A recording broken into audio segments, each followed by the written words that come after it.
Hala, nag-enroll sa ABM dahil gustong magnegosyo, gustong magbenta? ABM is more than that. Halika, pag-usapan natin. ABM stands for Accountancy, Business, and Management.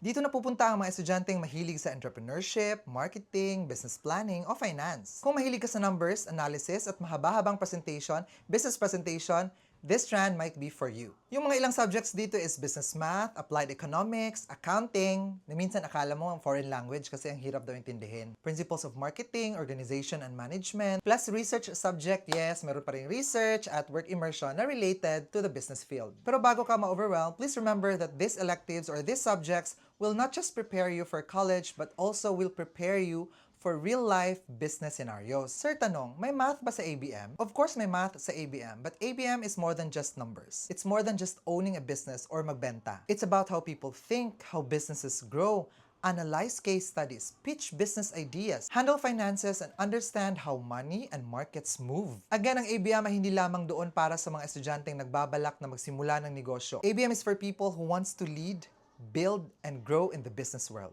Kaya naman, good luck!